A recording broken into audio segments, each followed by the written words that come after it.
TikTok, and I guess the internet as a whole, I guess over the past couple of years really has, in my opinion at least, gotten a lot worse, and I just kind of wanted to talk about that. Now, this video isn't meant to be a very, like, I guess, negative video. I mean, it's a negative video, obviously, but it's not meant to. It's just something I wanted to talk about because I find it very interesting the way cultural patterns shift online, and just how things like that kind of work.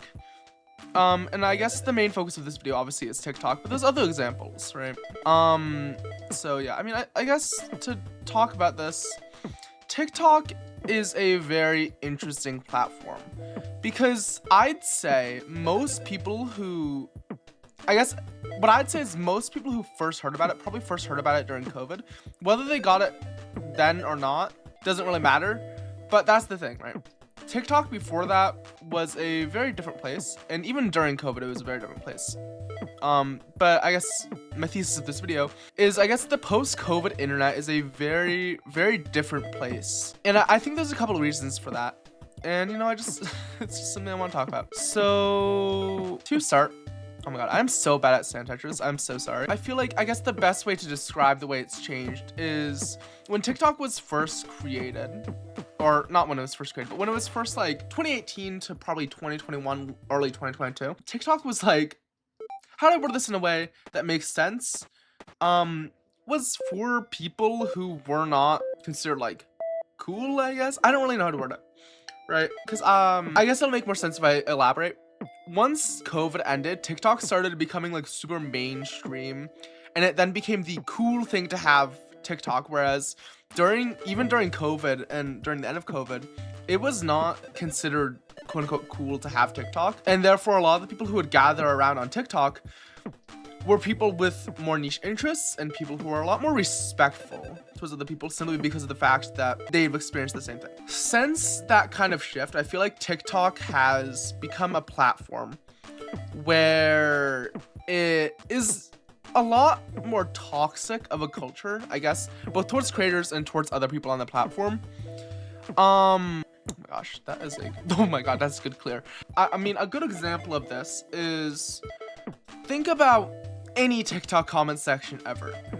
If you look at, like, any TikTok comment section under, like, any creator's videos, especially if they're a creator who might be expressing more interest in things or actually, like, caring about the thing they're talking about, people are just gonna immediately call them corny and say, oh, you're cringe, you suck. And it's like, I feel like that really negatively impacts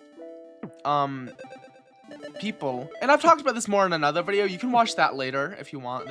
I made a video talking about how people just calling everything corny is kind of bad. But it's even more than that, and I want to go kind of outside of that.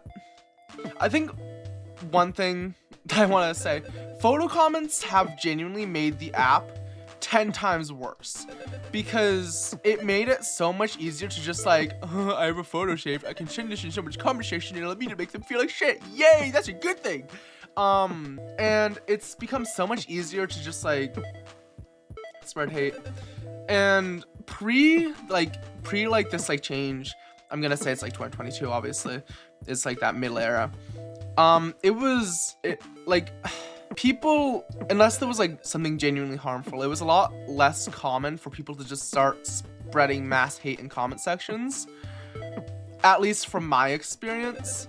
I mean, I think it's as a whole society, though, right? Post-COVID society has become a very different place. And, I mean, there's definitely a lot of nuance to that, right? But I think a lot of people in society I don't know if it's meaner, or if the meaner people are much more willing to be mean because they didn't really learn social skills because they grew up during COVID.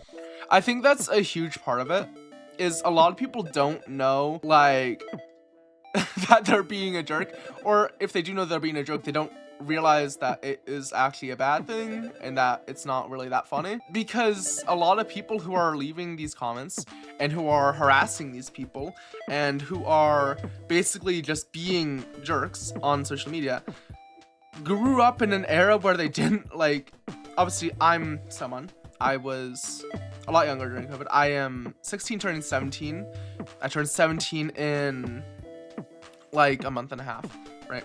September, yes. But I think the way, like, a lot of people even around my age probably did not learn social skills in the same way I did, and I'm very lucky I did not end up being insufferable.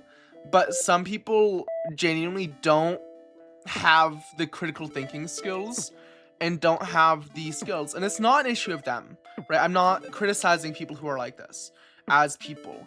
I think some people, like, obviously there are just some people who just didn't care, but a lot of people just were in situations where it was very, very hard for them to learn these skills.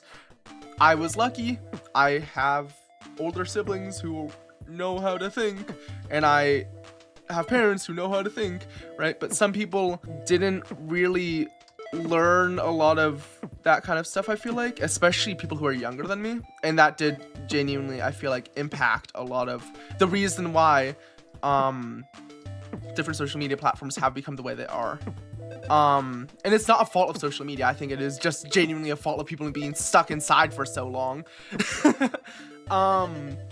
And that's probably contributed partially to why post-COVID, once people started using TikTok, it became a lot more toxic, because the people who were in their very early developmental stages, or even not early, but like even around my age, who didn't have access to the social media, started using the social media, and it became a thing of, you know, people just didn't have the skills, I guess.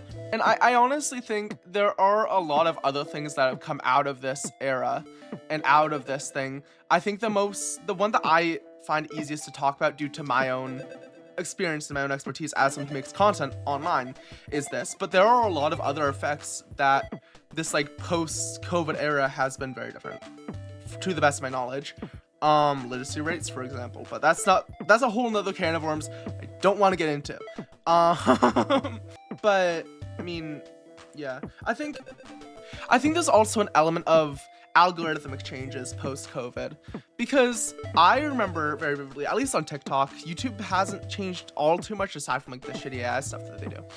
I think TikTok especially has had massive algorithmic changes in the past like 3 years alone, let alone 5 years or 6 years. So I think, thinking back to when TikTok was first getting popular, it used to be a thing where like people would like have sides to TikTok, and I mean, that's not as much of a thing anymore. Like, obviously people have different recommendations, but it's much more of an interconnected thing. So people who historically would not interact with sides of TikTok that they would not vibe with, I guess, historically would not interact with those sides of TikTok. But I think post like the eras of algorithmic changes, I think it's become a lot easier for people who have no idea what they're seeing to just get recommended something that they don't care about or don't like and just hate on it, and then they'll get recommended more of it because they engage with it, right? And that creates a negative feedback loop, especially when the algorithm is a lot worse at recommending content that you'll actually enjoy and recommends you content that you dislike.